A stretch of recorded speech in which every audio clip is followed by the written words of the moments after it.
don't get caught up in the millions, Yeah, I'ma make this shit hot. Oh, I'ma light this shit up. Yeah, I'ma make this shit hot. Oh, I'ma light this shit up.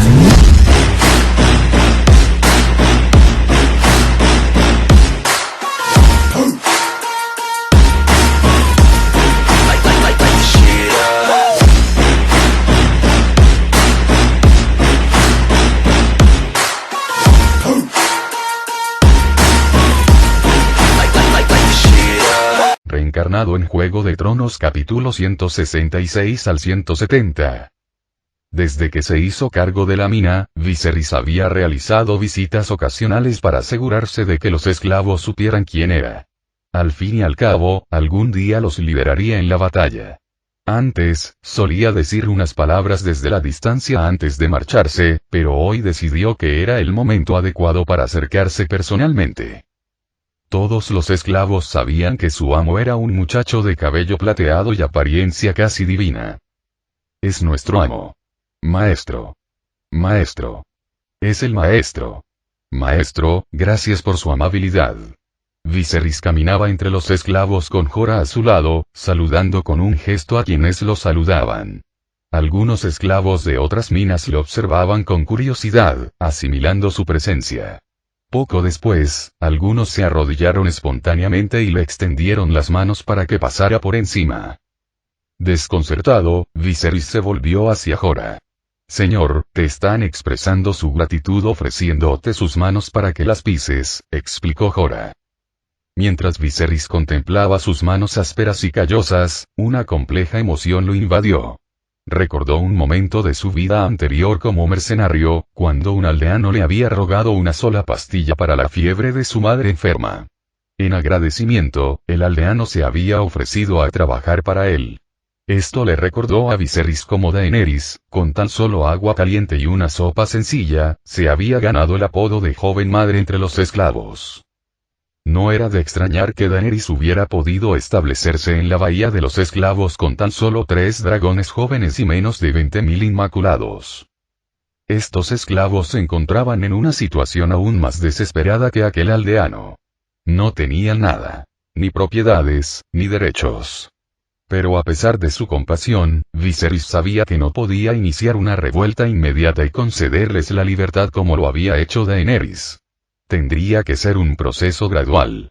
Si estos levantamientos triunfaban, concedería la libertad a quienes lo siguieran.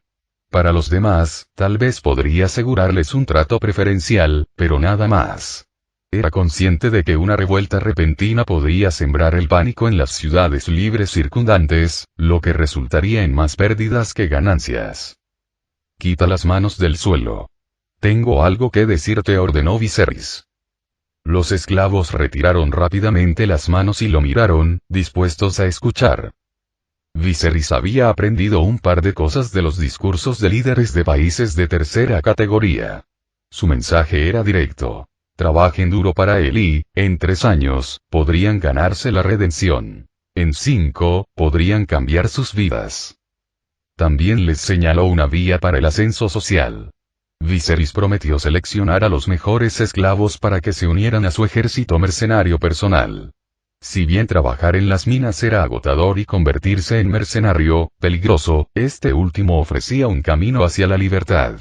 Una vida de trabajo extenuante en las oscuras minas hasta la muerte era inevitable, pero la oportunidad de luchar por la libertad representaba un rayo de esperanza. La elección entre ambas opciones era clara. El plan de Viserys consistía en seleccionar soldados entre los esclavos y entrenarlos gradualmente para formar un nuevo ejército. Los esclavos, por su obediencia y gran número, constituían una fuente ideal de reclutamiento.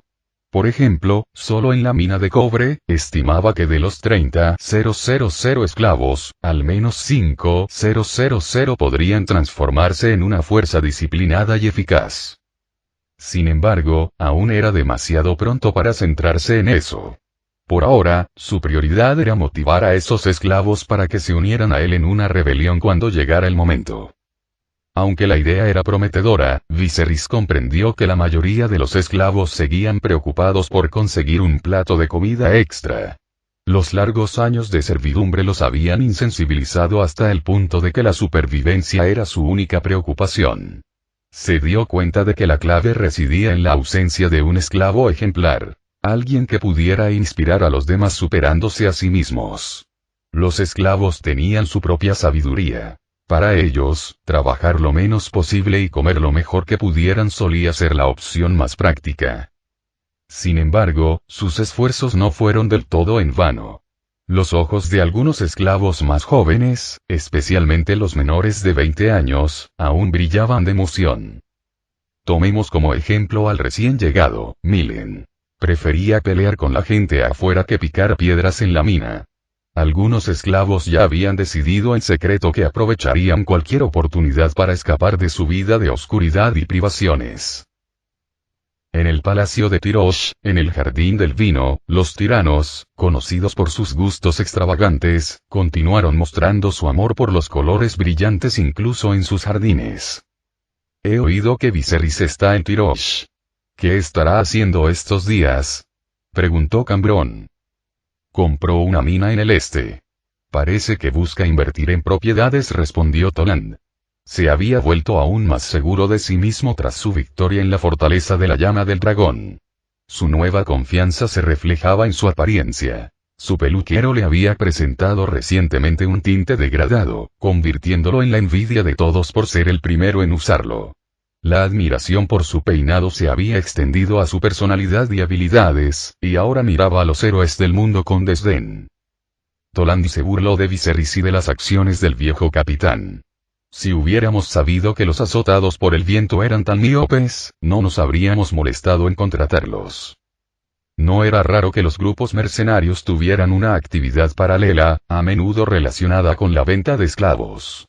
Pero Cambrón era un hombre extremadamente prudente. En el relato original, se había preparado meticulosamente para la guerra contra Lys, llegando incluso a dejar a su hija menor en Lanza del Sol para protegerla. Para ganarse el favor de Pentos, se había presentado en la boda de la madre de dragones. Por supuesto, sus ambiciones probablemente se extendían más allá de Pentos, tal vez incluso hasta los Dothraki. Aún así, la precaución nunca está de más, dijo Cambrón con seriedad.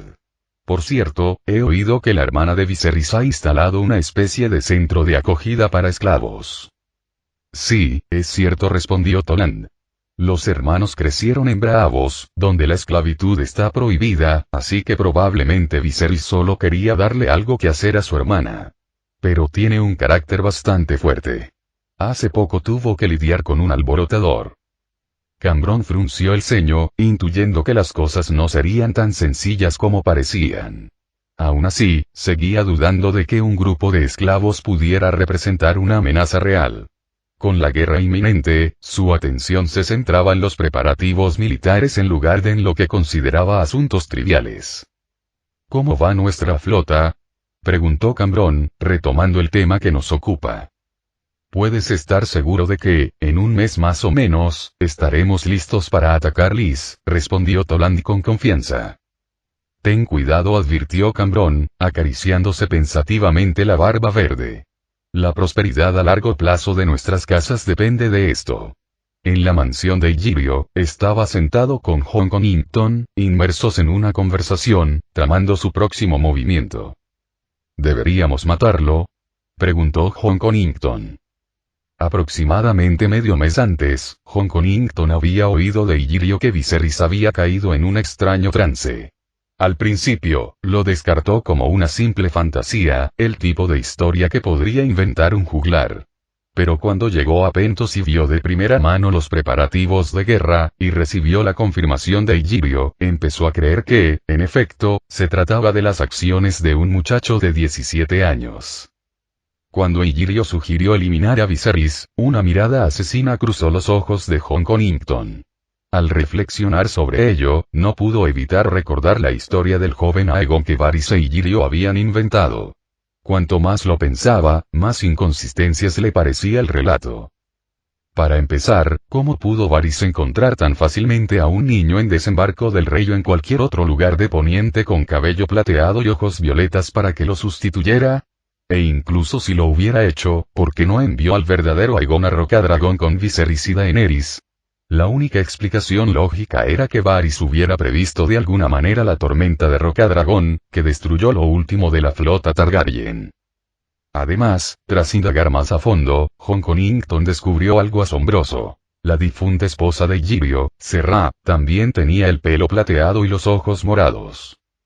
A pesar de estas revelaciones, Jon Connington no estaba del todo convencido por las afirmaciones de Viserys.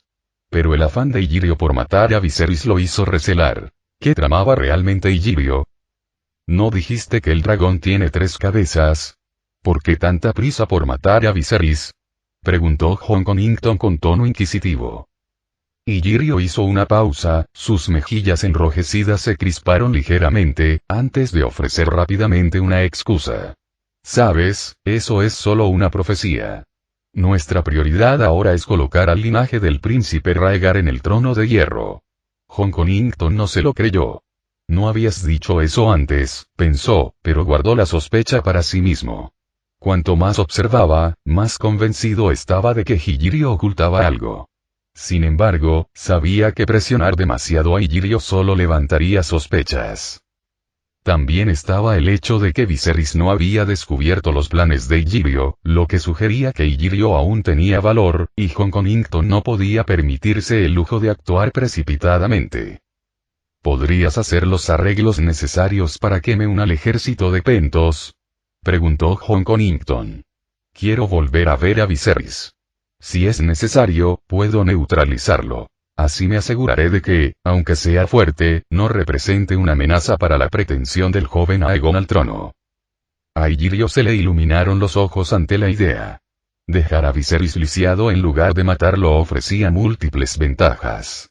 No solo podría recompensar a Viserys por haberlo salvado del fuego aquel día, sino que además desviaría la atención de Robert hacia otra cosa.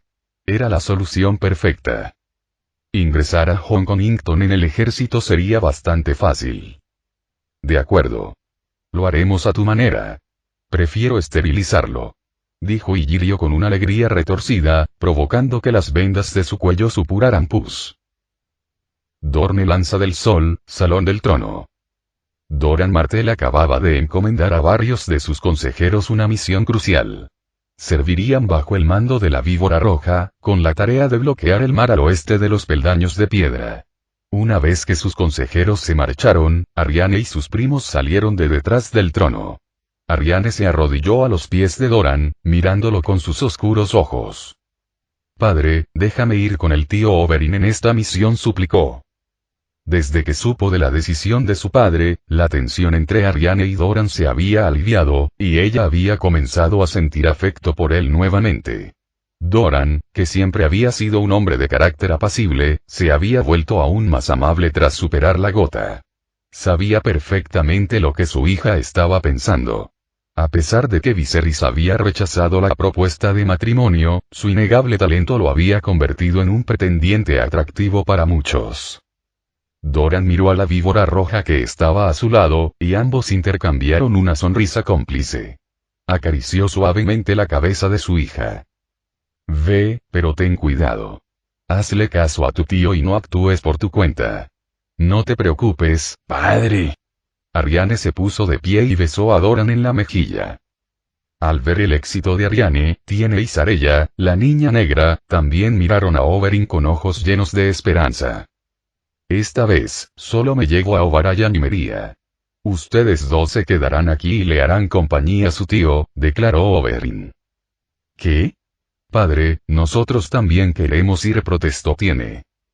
Ante la firmeza de Oberyn, Doran intervino. Déjalas ir, hermano. Las hijas de la casa Martell no deberían estar confinadas en el castillo. Pero ya empezó a argumentar Oberyn, pero Doran lo interrumpió. Después de que las 3 chicas abandonaran el salón, rebosantes de emoción, Oberyn se volvió hacia Doran. Parece que confías en esta batalla. ¿De verdad crees que Viserys puede tener éxito? Doran negó con la cabeza lentamente. Al contrario, no creo que pueda ganar. Por eso los dejo ir contigo. Oberyn frunció el ceño. ¿Por qué? Doran se puso de pie y comenzó a caminar de un lado a otro, hablando mientras se desplazaba. No creo que Tirosh sea fácil de conquistar. Como mucho, este conflicto terminará con negociaciones, compensaciones y promesas. No habrá una batalla sangrienta, ni desembarcos ni asedios. ¿Por qué no?, preguntó Oberyn, con la curiosidad a flor de piel. Viserys es sin duda un hombre inteligente, respondió Doran, deteniéndose para mirar a Oberyn a los ojos. Pero ha pasado por alto un detalle crucial. Ha formado una alianza poco sólida, en la que nadie está realmente comprometido. La intuición de Doran era clara. Si bien el control de Tirosh sobre los peldaños de piedra amenazaba los intereses de muchos, estos no eran lo suficientemente fuertes como para obligar a las partes involucradas a enviar tropas. Por ejemplo, Pentos y Myr estaban más interesados en especular sobre el resultado que en arriesgarse a algo significativo. Cuando la especulación es el juego, nadie está dispuesto a asumir altos costos o riesgos. Esto no será una carnicería, continuó Doran. El único bando que probablemente hará un esfuerzo serio en esta batalla es Lys. La explicación de Doran fue exhaustiva, pero dejó a la víbora roja con una nueva duda. ¿Por qué no lo mencionaste antes? Quizás Viserys podría haber sido más precavido, preguntó Oberyn. Doran sonrió. Porque tenía demasiada confianza en sí mismo. A Oberyn le resultaba aún más difícil de comprender. Pero no es peligroso. Está tan seguro de que puede crear un ejército tan poderoso como el de Dorne al otro lado del mar angosto. Ese exceso de confianza podría conducir al desastre. Doran asintió. Exacto. Por eso no le viene mal recibir algunos golpes y aprender la lección. El exceso de confianza es peligroso, y un baño de realidad podría ser justo lo que necesita. Si bien Doran estaba agradecido a Viserys por haberlo salvado del tormento de la gota, los intereses de la casa Martell siempre fueron lo primero. Oberyn no pudo evitar admirar la perspicacia de su hermano. Ahora comprendía que la excesiva confianza de Viserys podría, en efecto, ser su perdición. Bittersteel había pasado toda su vida en las ciudades libres, y lo máximo que había logrado era fundar una compañía de mercenarios. Murió sin siquiera una tumba que honrara sus esfuerzos. Para los nobles experimentados de Poniente, tal ambición, por muy ostentosa que fuera, no era más que una trágica locura. Doran sabía que solo haciendo que Viserys se enfrentara a la dura realidad de construir poder desde cero comprendería verdaderamente la dificultad de su ambición. Esto, a su vez, lo haría más propenso a ofrecer beneficios sustanciales en cualquier alianza con la casa Martell, tal vez incluso aceptando casarse con Arianne. Cambronne había elegido el día perfecto. Bajo un cielo azul despejado, las gaviotas blancas sobrevolaban ocasionalmente la zona mientras los buques de guerra de Tirosh, completamente cargados y listos, se preparaban para zarpar hacia Lys. Casi todos los nobles estaban presentes, convencidos de que esta campaña sería una victoria decisiva. Para ellos, derrotar a Lys significaba monopolizar los peldaños de piedra, lo que les permitiría cobrar los peajes que quisieran y esclavizar a cualquier objetivo que les resultara atractivo. Algunos nobles incluso fantaseaban con capturar a un miembro de la familia real, tal como lo había hecho la casa Rogaré de Lys cuando capturaron a Viserys II y casaron a una de sus hijas con él, elevando drásticamente el estatus de su casa. Los comerciantes y plebeyos comunes no albergaban tales ambiciones, pero anhelaban una vida más cómoda tras la guerra. Los únicos indiferentes a todo esto eran los esclavos. A pesar de ser los más numerosos, también eran los más ignorados y fácilmente reemplazables, sufriendo un trato aún más cruel por parte de sus amos, quienes los golpeaban, regañaban o lastimaban con impunidad. A diferencia de los nobles y los libres, que se mostraban entusiastas, los esclavos exhibían expresiones de resignación apática. Poco después, apareció el arconte Cambronne, flanqueado por un grupo de inmaculados y sus acompañantes, causando revuelo entre la multitud. Llegó en una procesión de hombres y mujeres impecablemente vestidos, acompañados por sirvientes, y se dirigió a una plataforma de madera cubierta con una alfombra roja, preparada para la ocasión. Sobre la plataforma se alzaba una estatua de bronce dorado del dios de tres cabezas, aunque, por supuesto, era una réplica. Cambrón estaba a punto de pronunciar su discurso de entrada a la marcha frente a la estatua. Detrás de él se encontraban los capitanes y oficiales, con el general Toland a su lado. Pueblo de Tirosh, en presencia de los tres, permítanme decir con orgullo. Lo vamos a lograr. La guerra entre Tirosh y Lys ha durado 100 años, pero hoy, en este preciso instante, esta nefasta relación llega a su fin y Viserys, observando desde la distancia, se burló. Sí, justo así, murmuró, recordando cómo, en su vida anterior como mercenario, los señores de la guerra de países de tercera categoría pronunciaban discursos igualmente grandilocuentes antes de comenzar una guerra, solo que Cambrón era mucho más dramático. La historia de Lys terminará en este momento. Que Tirosh vuelva a ser grande. Por los dioses, esto apesta aún peor. Pensó Viserys, pero al pueblo de Tirosh parecía encantarle. La multitud estalló en vítores. Que Tirosh vuelva a ser grande. Que Tirosh vuelva a ser grande. Que Tirosh vuelva a ser grande. Cuando el fervor alcanzó su punto álgido y Cambrón estaba a punto de dar la orden de zarpar, un mensajero de cabello negro se le acercó desde detrás del escenario. Con una sola frase, la expresión de Cambrón cambió. Entonces llegó un segundo mensajero, seguido de un tercero. ¿Qué está pasando? ¿Por qué no se ha dado la orden de zarpar? ¿Qué está pasando en el escenario? Veo llegar a 2 o 3 mensajeros a la vez. ¿Sucede algo? La multitud murmuraba con expectación cuando Cambrón y su séquito abandonaron abruptamente el andén. La confusión se extendió, no solo entre los civiles que se encontraban a lo lejos, sino también entre los oficiales y capitanes apostados cerca, quienes intercambiaron miradas de incertidumbre. Os hablo con indignación. Tirosh ha sufrido una traición vergonzosa. ¿Qué? ¿Qué está sucediendo? ¿Qué quiere decir esto? El ambiente de triunfo y expectación se transformó rápidamente en confusión y alarma al resonar entre la multitud la declaración de Cambrón. Lo que pretendía ser un llamado a la invasión se había convertido en un desesperado clamor por la defensa de la ciudad. Cambrón exigió que todos los ciudadanos tomaran las armas para defender sus hogares. Una campaña de conquista se había convertido de repente en una batalla por la supervivencia. Como instigador de todo esto, Viserys sabía perfectamente el motivo. La alianza se había concretado justo a tiempo. La flota de Mirpentos había bloqueado los mares del norte de Tirosh, mientras que la flota de Lanza del Sol había cerrado las aguas occidentales. Al sur, Lys se enfrentaba directamente a Tirosh. Desde la posición privilegiada del Águila Dorada, Viserys lo había visto todo. Sabía que había llegado el momento de una rebelión de esclavos. En ese preciso instante, los esclavos trabajaban en las minas, más duro que nunca. Se había corrido la voz de que su amo los recompensaría hoy con un manjar excepcional. Una generosa porción de carne, medio cati para cada uno. Aunque aún no habían visto la carne, ya podían percibir su tentador aroma. «Puedes olerlo, muchacho. Nuestro amo cumple su palabra», comentó uno de los esclavos más ancianos.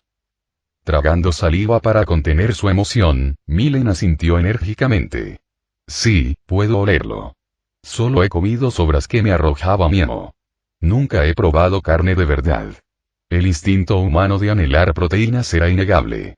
El rico y apetitoso aroma de la carne hacía que los esclavos casi se desmayaran de la anticipación. La noticia de la recompensa se había extendido más allá de la mina, atrayendo a esclavos de las minas vecinas. La multitud había aumentado en más del 30%, con recién llegados ansiosos por reclamar su parte. Trabajaron con renovado vigor, no solo por la culpa de haber comido gratis la carne de Viserys, sino también porque los esclavos originales de la mina los vigilaban de cerca.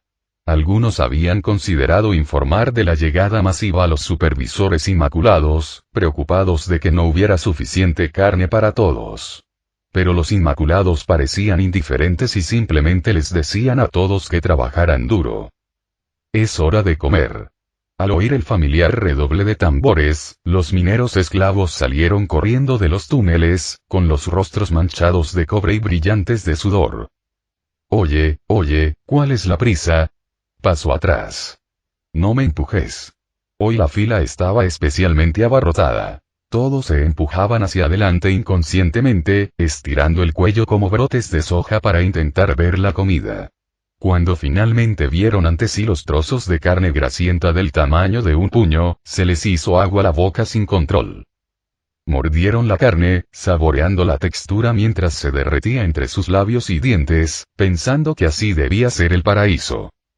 Algunos de los esclavos más jóvenes devoraron sus porciones de inmediato, mientras que los mayores se aferraron a sus trozos, saboreándolos lentamente. No masticaron ni tragaron enseguida, sino que succionaron la carne y sus jugos hasta que se secó y se arrugó. Justo cuando estaban a punto de esconder las sobras para más tarde, resonó la voz de los Inmaculados. «Cómetelo. No lo escondas». Aunque no comprendían el motivo, los esclavos que habían planeado guardar la carne para más tarde se vieron obligados a obedecer, terminando apresuradamente sus porciones bajo la atenta mirada de los supervisores Inmaculados. Al atardecer, el cielo se tiñó de un rojo carmesí intenso. Los principales puertos de Tirosh estaban bajo ley marcial, y la torre sangrienta, antaño utilizada para el traslado de esclavos, se había convertido en una fortaleza. En lo alto, la gran águila de Viserys sobrevolaba los mares que rodeaban Tirosh, observando la escena. En la parte norte de los peldaños de piedra, casi 300 buques de guerra de Pentos y Mir patrullaban las aguas. Los buques de Pentos eran particularmente distintivos, no por su número, sino por sus singulares velas. A diferencia de los diseños monocromáticos típicos, las velas de los barcos de Pentos estaban divididas. Azul en la mitad superior, que simbolizaba el mar, y amarilla en la mitad inferior, que representaba la tierra. Este diseño reflejaba el simbolismo del príncipe de Pentos, quien tenía dos esposas que representaban el mar y la tierra. Cada día de Año Nuevo, desfloraba a dos vírgenes en un ritual que simbolizaba la apertura de la tierra y la exploración del mar, una tradición que Viserys consideraba inquietantemente diabólica. Mientras Viserys observaba a los soldados pentosianos en los veleros, notó su falta de espíritu combativo. Recordó que Illyrio le había explicado una vez cómo los nobles de Pentos utilizaban la deuda para controlar a su ejército. Estos soldados no luchaban por lealtad ni patriotismo. Simplemente saldaban sus deudas. Durante su servicio, éstas seguían acumulándose. No era de extrañar que Pentos tuviera el ejército más débil de las 9 ciudades libres. Mientras que otras ciudades al menos alimentaban y recompensaban a sus soldados, estos hombres se enfrentaban a un futuro sombrío. Ninguna recompensa si ganaban y castigo si perdían. No era de extrañar que fueran tan ineficaces.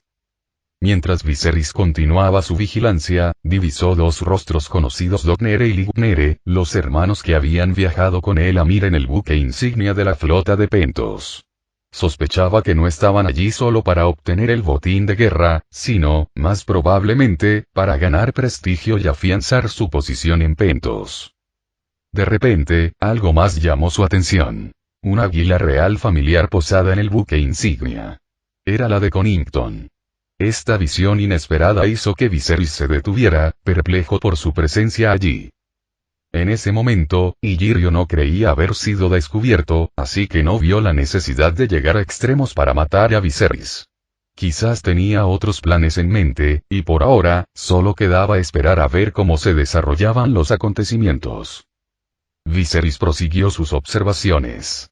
La flota más cercana a Pentos pertenecía a Mir, y sus buques de guerra de velas blancas eran aproximadamente el doble que los de Pentos.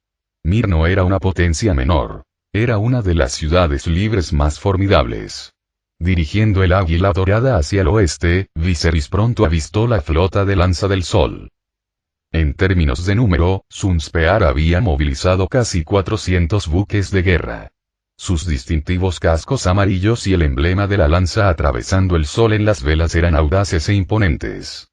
La flota también incluía barcos de otras casas nobles, cada uno con su propio escudo de armas. Algunos con una serpiente verde, otros con un gran gallo rojo. Lanza del Sol es realmente poderosa, reflexionó Viserys. Parece que han enviado un ejército de casi 10.000 hombres. Pero a pesar de su fuerza, Viserys no esperaba que Lanza del Sol derramara mucha sangre en este conflicto. Si Tirosh caía en manos enemigas, sería en gran parte gracias a él. Poniente quizás no tuviera la riqueza de las ciudades libres, pero su estricto sistema feudal le permitía movilizar fuerzas militares mucho mayores. Mientras seguía observando, Viserys divisó rápidamente a la víbora roja en el buque insignia, de pie en la cubierta, conversando con nobles de distintos rangos.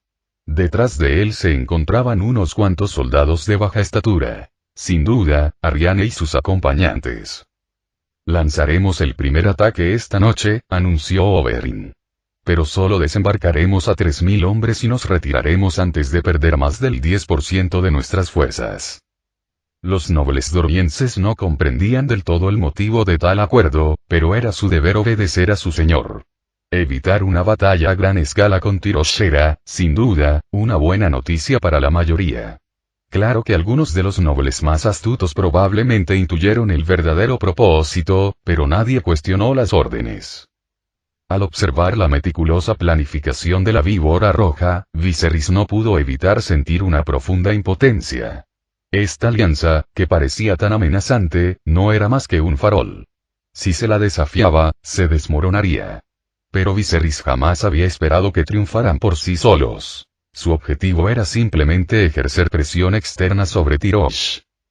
La verdadera victoria vendría desde dentro, con la rebelión que estaba a punto de desatar. En ese momento, la mayor fuerza que mantenía a Tyrosh a raya era Lys. En otras palabras, Tyrosh se encontraba en su momento más vulnerable, y esta noche sería el momento perfecto para decidir el resultado.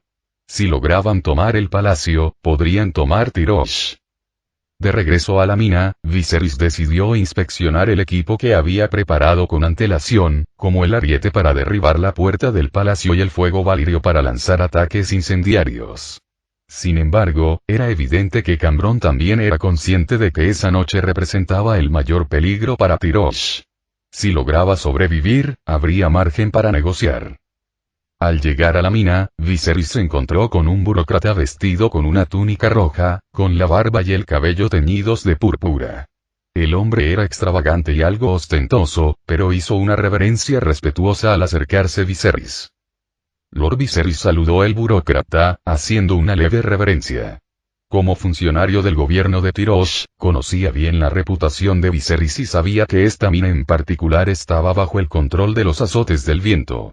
Sin embargo, al estar dentro de las fronteras de Tyrosh, seguía estando sujeta a la autoridad del arconte. ¿Qué le trae por aquí, mi señor?, preguntó Viserys. Bueno, Tyrosh está actualmente envuelta en una conspiración, y el arconte me ha ordenado que reclute a la mitad de los esclavos de esta mina para defender la ciudad. ¿Compensación? En tiempos de paz, los esclavos eran tratados como bestias de carga. En tiempos de guerra, como carne de cañón. ¿Cuáles son las condiciones de compensación del arconte?, preguntó Viserys con tono cortante. El burócrata soltó una risita despectiva. Debes estar bromeando, Lord Viserys. Si Tyrosh cae, no habrá compensación. ¿Y las armas?, preguntó Viserys con desdén. ¿No tienen picos? Viserys lo miró fijamente por un momento antes de responder. Bien. ¿Cuándo tienen que presentarse? Escuchen las campanas.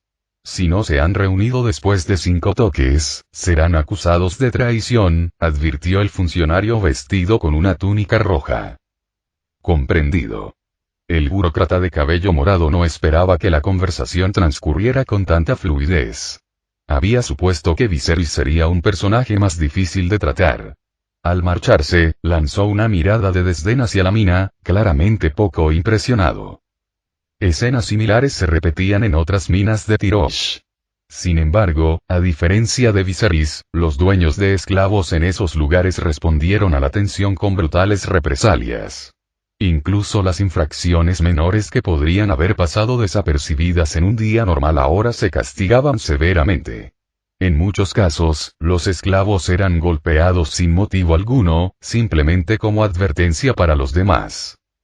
Poco después de que el oficial de reclutamiento se marchara, varios esclavos fueron ahorcados públicamente como un macabro ejemplo. Aquellos que habían intentado robar comida de la mina de Viserys fueron señalados para recibir palizas especialmente severas. Pronto, la noticia sobre su inminente destino en el campo de batalla se extendió entre los esclavos. Milen, mañana vamos al campo de batalla. ¿Tienes miedo?, preguntó el viejo York con voz firme. Un poco, admitió el joven esclavo, con la mente claramente en otra parte. Escúchame, dijo el anciano con voz firme. Cuando vas a la guerra, no puedes permitirte tener miedo. Cuanto más miedo demuestres, más rápido morirás. Quédate cerca de mí. Era evidente que el viejo York había estado en batalla antes, probablemente más de una vez. Sus palabras no eran solo consejos, sino una estrategia de supervivencia nacida de una dura experiencia. De acuerdo, tío York, respondió Milen, aunque su voz temblaba de nervios. A pesar de sus palabras, el miedo era evidente en sus ojos. Otro esclavo, con el pelo rubio opaco y sin vida, intervino. ¿De qué tienes tanto miedo? Hoy comimos un trozo de carne tan grande que casi vale la pena morir por él. Es una pena que los Inmaculados nos obligaran a comérnoslo todo de una vez. Habría estado bien guardar un poco para después. Apretó los dientes, saboreando el recuerdo del gusto de la carne. Bien. Ya hemos comido suficiente, mejor morirnos ahora, asintió otro esclavo, y pronto se unieron más voces. Oye, ¿qué es eso de comer carne? ¿Todavía te queda algo? Lo escondí entre mis dientes, jeje. Cayó la noche y la mina estaba iluminada por la luz parpadeante de los braseros. Viserys había reunido a todos los esclavos. Más de 1200 en total. Entre ellos se encontraban más de 200 soldados de élite de Windflown que Oit había apostado allí discretamente hacía más de un mes. Aunque vestían túnicas andrajosas como los demás esclavos, debajo llevaban una fina armadura de hierro. Los esclavos, ajenos al alcance total del plan de Viserys, solo sabían que estaban a punto de ser enviados al campo de batalla. No tenían ni idea de por qué los habían convocado en plena noche. Los murmullos entre la multitud aumentaron hasta que alguien divisó el cabello plateado de Viserys e hizo callar a los que estaban a su alrededor. Viserys se encontraba frente a ellos, mirando hacia abajo a la multitud de almas oscuras, delgadas y cansadas que eran como paja al viento. Su voz resonó con claridad. Tengo malas noticias para ti. Mañana irás a la guerra y no regresarás. Un silencio atónito se apoderó de los esclavos. No podían comprender por qué Viserys les contaría aquello. Incluso Jorah, que conocía el plan de Viserys, se quedó perplejo. Parecía una locura. Si el objetivo era inspirar a los esclavos a luchar, ¿no debería estar intentando levantarles la moral? Pero con Viserys firme a su lado, Jorah guardó silencio y continuó observando. Quizás no lo sepas, continuó Viserys, pero fuera de Tirosh hay ejércitos de Lys, Mir, Pentos e incluso Lanza del Sol. Están fuertemente armados, con armadura completa, y su número es tan inmenso que sus naves oscurecen el mar. Así que debo decirte la triste verdad. Todos moriremos, incluido yo. Los esclavos guardaban silencio, su miedo era palpable. Incluso el viejo York estaba demasiado aturdido para notar la mirada ansiosa de Milen. La vida como esclavo siempre había sido dura, pero la idea de una muerte segura les infundía un terror sin precedentes. En ese momento, un esclavo alto y con cicatrices se puso de pie y exclamó: Señor, no tengo miedo. Puedo protegerte.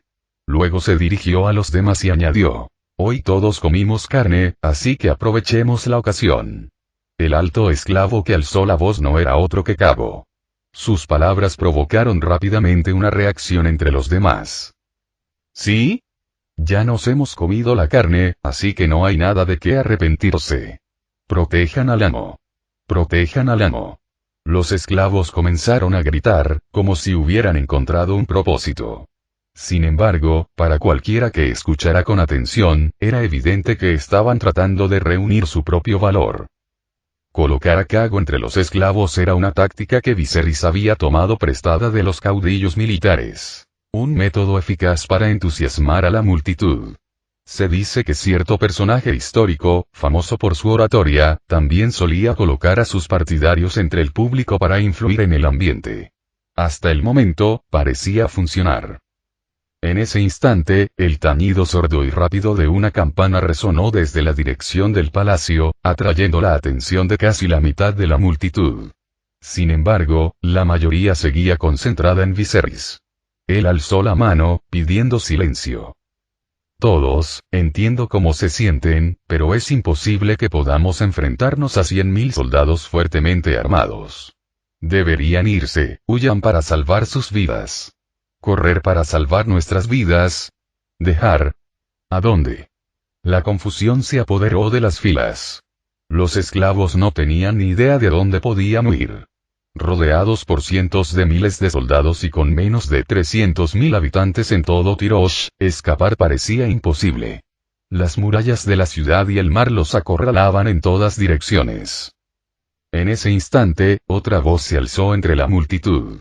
Un esclavo negro de estatura media exclamó: «Señor, no tenemos a dónde ir. Por favor, llévanos a un lugar seguro. He oído que eres el campeón del torneo, el guerrero más fuerte del mundo. Contigo al frente, sobreviviremos». Este esclavo, al igual que Kago, fue infiltrado por Viserys. Sus palabras, pronunciadas con seguridad, infundieron esperanza entre los demás. «Campeón. Campeón del torneo. ¿Qué significa eso?» Eso significa que es el mejor luchador, el guerrero más poderoso. Algunos de los esclavos más instruidos explicaron la situación a sus compañeros menos informados. Si bien estas afirmaciones eran exageradas y carecían de fundamento, lo que los esclavos necesitaban ahora no era lógica, sino esperanza. «Maestro. Guíanos a un lugar seguro. Maestro, llévenos con usted. Maestro, no vamos a ninguna parte sin usted».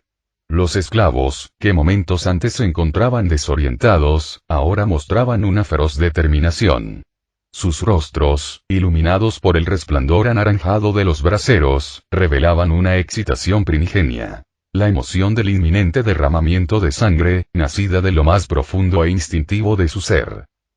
Otro toque de cuerno resonó, pero esta vez, pocos apartaron la mirada de Viserys. Jorah, de pie detrás de él, sintió un escalofrío recorrerle la espalda al presenciar la escena. Aunque conocía el plan de Viserys de antemano, la intensidad de la movilización lo dejó atónito. No esperaba que fuera tan poderosa. Jorah se dio cuenta de que Viserys era un verdadero maestro en la manipulación de corazones y mentes. Al ver que el momento era propicio, Viserys finalmente habló. «Bien. Si quieres vivir, tengo una solución». Miles de esclavos lo miraban, ansiosos por escuchar su plan. Viserys observó a la multitud, cuyos rostros estaban teñidos de amarillo por las llamas de los braseros. Dejó que la tensión aumentara, sin decir palabra durante un largo instante. «Podemos vivir», pensaron, mientras la expectación crecía con cada segundo de silencio. Cuanto más tiempo permanecía en silencio, más desesperada y ansiosa se ponía la multitud. Justo cuando la tensión alcanzaba su punto álgido, Viserys finalmente habló. «Matad al arconte. Él fue quien atacó Lys, quien nos trajo la desgracia. Matadlo y viviremos». La orden causó conmoción entre la multitud. Para muchos, la sola idea era aterradora. El arconte era una figura casi divina, alguien inalcanzable para simples esclavos. Matarlo no solo se sentía como un acto de rebelión, sino como una blasfemia. «Matad al arconte. Vive». Los agentes infiltrados de Viserys entre los esclavos comenzaron a murmurar, sus voces se extendieron como una plaga entre la multitud. «Matad al arconte. Vive». Susurraban, incitando a otros a unirse al cántico. Poco a poco, el eslogan fue calando, susurrado primero por unas pocas voces audaces, y luego repetido por cada vez más personas. «Matad al arconte. Vive». Lo que empezó como un goteo se convirtió en un torrente impetuoso. La frase «Matad al arconte. Vivid» parecía poseer un poder mágico, y pronto los mineros la coreaban al unísono, sus susurros transformándose en un rugido. La campana volvió a sonar, pero esta vez no era una llamada a la acción, sino el toque de difuntos de Tirosh. Viserys, Jorah, Conuira y Regis dividieron rápidamente a los mineros en 3 grupos, cada uno dirigido hacia las minas cercanas. Debían actuar con rapidez, movilizando a más esclavos para asaltar el palacio y capturar al arconte. Sin vallas ni defensas entre las minas, solo simples marcas y con los propietarios de esclavos de los alrededores ajenos a lo que sucedía, la resistencia fue mínima. Toda la zona minera estaba custodiada por tan solo 1000 soldados, la mayoría apostados en las murallas de la ciudad. Viserys contaba con 300 soldados de élite y 1000 esclavos enfurecidos, y no tardó en aumentar su número. El grito de guerra, matad al arconte y viviréis, resonó entre los esclavos, aunque no comprendieran del todo su significado. Para ellos, simplemente significaba que matar al arconte evitaría que los enviaran al campo de batalla como carne de cañón. Se desencadenó una reacción en cadena. 1000 se convirtieron en 2000, 2000 en 5000, y pronto sumaron 10.000. Y una vez que alcanzaron los 10.000, la marea era imparable. Para cuando el ejército de esclavos arrasó toda la zona minera, su número había aumentado a casi 20.000. A través de los ojos de su águila real, Viserys observó a la multitud de mineros reunidos. Cada uno portaba un pico o una antorcha, cuyas luces parpadeantes eran una chispa lista para encender un incendio forestal que iluminara la noche. Pero Viserys sabía que aquella turba indisciplinada aún no era un ejército. Solo podrían tener éxito si asestaban un golpe decisivo al palacio. Si perdían el impulso, sin duda fracasarían.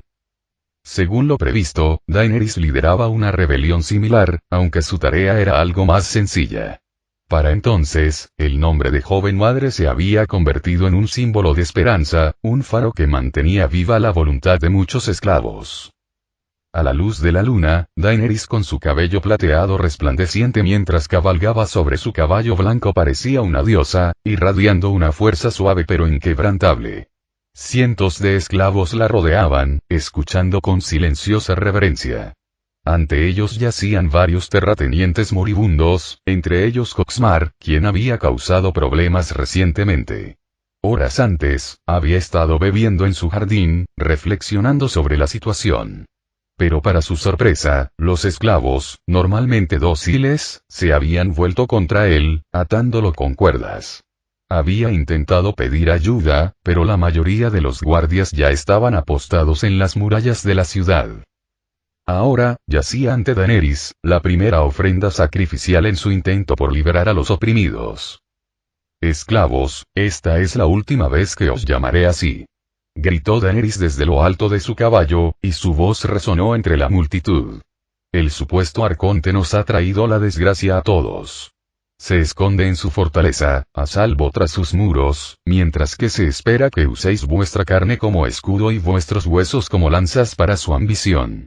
Su voz tembló ligeramente y unas tenues venas azules se marcaron en su cuello.